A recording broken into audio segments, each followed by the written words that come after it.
जमीन पर जो कब्जा है वो मान लेते हैं कच्चा, यहाँ पर जो है मकान बनाकर कब्जा किया हुआ है, या मान लेते हैं पेड़ लगाकर जो है जमीन को कब्जा कर लिया गया है, या खेती जो है एक तरह से करता है, या मान लेते हैं पक्का मकान बना लिया है।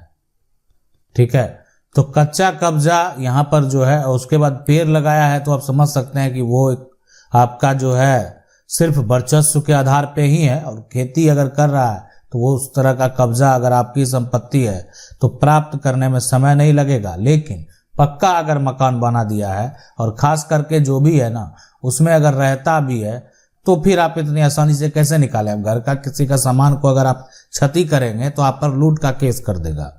आप अगर घर में जाएंगे, उसका सामान को फेंकेंगे, सामान को बर्बाद करेंगे और आपका वो वीडियो बना लिया, और फिर आपके ऊपर क्या कर देगा, लूट का केस कर देगा। तो फिर आप तो खुद फंस गए, जमीन मालिक होते हुए फंस गए। तो ये गलती तो करना ही नहीं है।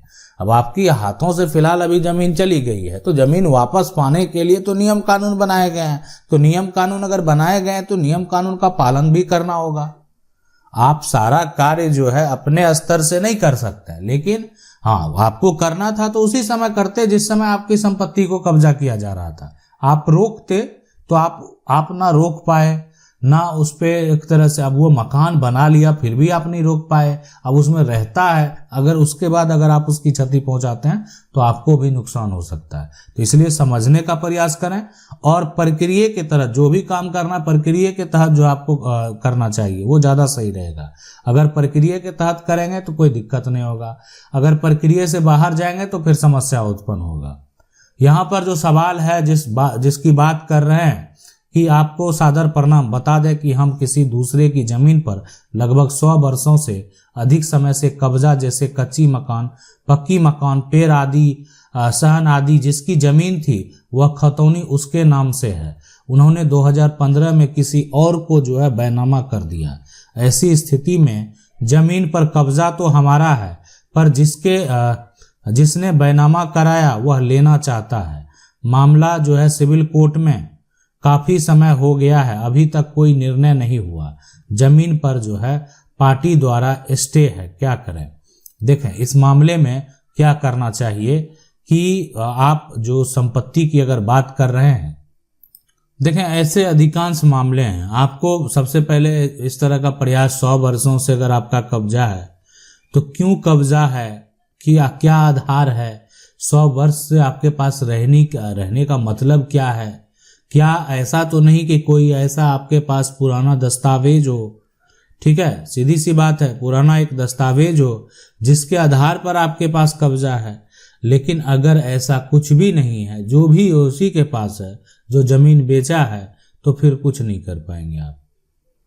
लेकिन अगर कोई भी ऐसा पुराना दस्तावेज है जिससे आप ये प्रूव कर सके, जिससे आप ये साबित कर सके कि ये संपत्ति आपकी है, तो फिर आप संपत्ति प्राप्त कर सकते हैं, अन्यथा नहीं कर पाएंगे। इसलिए कि मान लेते हैं आपके पास कोई प्रूफ नहीं है, ना पुराना दस्तावेज यहाँ पर आपके पास है, पुराना कागजात नहीं है ना, नया कागजात नहीं है, ठीक है, कोई रजिस्ट्री वो भी नहीं है, कोई पंचनामा है ना वो भी नहीं है।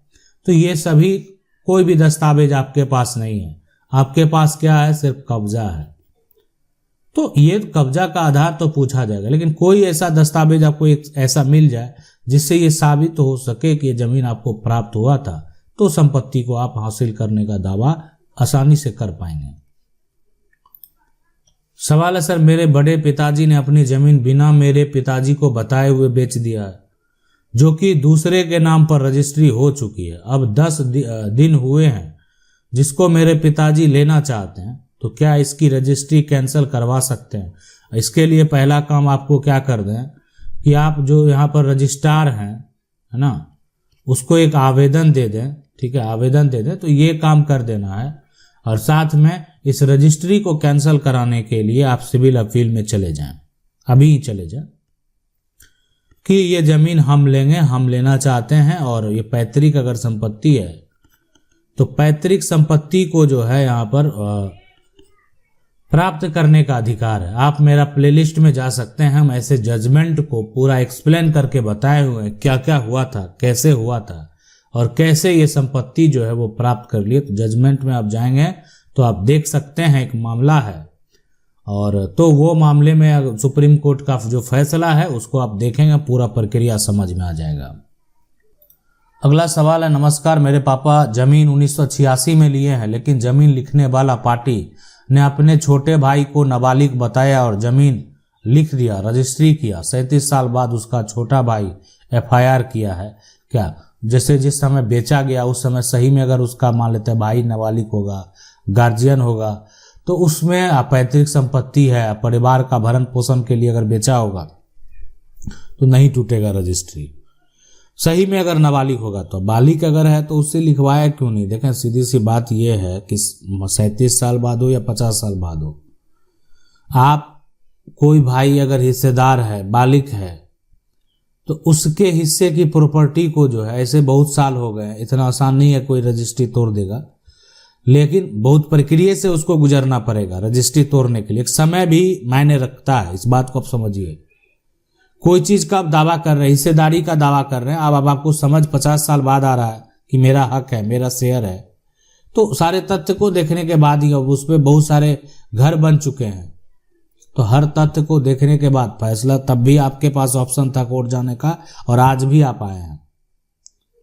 तो ये सवाल, लेकिन फिर भी मान लेते हैं कोई बालिग है, अब बालिग की संपत्ति अगर कोई बेच दिया गया है तो उस केस में क्या होगा, दावा कर सकता है। लेकिन अगर नाबालिग है, उसका भरण पोषण भाई ही कर रहा है, तो फिर दावा करना बेकार है। अगला सवाल है, सर, 2 कट्ठा जमीन में मौसी को पैतृक संपत्ति में हिस्सा मिला, मौसी से 1 कट्ठा जमीन 1994 में लिखा लिया, माँ भी 1 कट्ठा जमीन जो है यहाँ पर मुझे और भाई को लिख दिया, भाई हिस्सा से अधिक जो है यहाँ पर रकबा दाखिल खारिज करा लिया है, अब यहाँ पर मुझे दाखिल खारिज कैसे कराएं? तो जैसे कागजात जो है ना, कागजात में जितना जमीन है उससे अधिक अगर जो है, अधिक हिस्सेदार दाखिल नहीं करा सकता है ना, हिस्सेदार जो है वो दाखिल खारिज नहीं करा सकता है। इस बात को आप समझ लें, जितना शेयर है, जितना हक है, तो हिस्से से अधिक आप दाखिल खारिज नहीं करा सकते। अब करा लिए हैं तो फिर आप जो म्यूटेशन है उसको तोड़ने के लिए, म्यूटेशन तोड़ने के लिए समय हो गया है, तब आप एडीएम कोर्ट में क्या करेंगे, एडीएम कोर्ट में या जिला कलेक्टर के पास जो है आप केस फाइल करेंगे, आप रेवेन्यू कोर्ट में केस फाइल करेंगे, और वहां पर आपका जो ये म्यूटेशन हुआ, गलत तरीके से जो दाखिल खारिज हो गया, उसको रद्द करने के लिए जो है आप एक याचिका जो है, प्रार्थना पत्र आप देंगे। अगला सवाल है, पटना रजिस्ट्री ऑफिस में जो है मैनुअल ऑफलाइन रजिस्ट्री पेपर का नकल नहीं निकल रहा है, क्योंकि वह कह रहा है कि उस जमीन का पेपर उसके पास नहीं है। ऐसे में हम 144 कैसे लागू करें, है ना।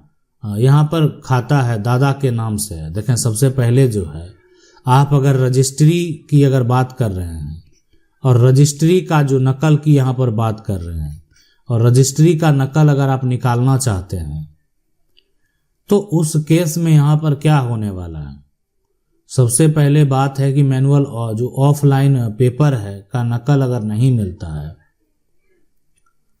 ठीक है, तो इसके बहुत सारे प्रक्रिया हैं। आपके पास जो ओरिजिनल कॉपी था, क्या उसका कोई फोटो कॉपी है ना?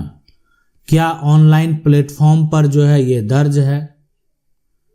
तो ये तमाम दस्तावेज जो है, क्या आप उसका दाखिल खारिज करा चुके हैं? बहुत सारे सवाल हैं। आखिर जो जमीन है, क्या उसके आपके पास वर्तमान में दाखिल खारिज है? तो आपके पास अगर ओरिजिनल जमीन का रसीद है तो आप भी फिलहाल वो भी आप पेश कर सकते हैं और स्पष्ट तरीके से कह सकते हैं कि ये इसका मैनुअल इंफॉर्मेशन प्राप्त नहीं हो रहा है। नहीं तो दूसरा विकल्प, तो बहुत सारे विकल्प हैं, और बहुत सारे विकल्प हैं कि दस्तावेज जो है आप तैयार करवा सकते हैं। लेकिन पहले आपको प्रयास करना चाहिए कि अगर मान लेते, हाँ, लेकिन होता है कि नहीं, दाखिल खारिज भी नहीं हुआ, रसीद भी नहीं है, और कोई जानकारी भी नहीं है, तो ये थोड़ा समस्या वाली बात जो है वो हो सकती है। फिर तो कोर्ट का सहारा आप लेंगे, दावा करेंगे, और कोई छोटा सा लेकिन प्रूफ वहाँ भी तो आपको देना होगा कि बिना कागजात के, बिना जो है कागजात के आप क्या दावा करेंगे। तो दावा करने के लिए जो दस्तावेज है, जो डॉक्यूमेंट है, ज़मीन का जो बेसिक पेपर है, वो आपके पास होना चाहिए। आशा करते हैं वीडियो अच्छा लगा होगा। वीडियो को लाइक जरूर कर दें। चैनल को पहली बार देख रहे हैं, सब्सक्राइब करके जो बेल आइकन है उसको जरूर दबा लें। मिलते हैं अगले वीडियो में, तब तक के लिए जय हिंद।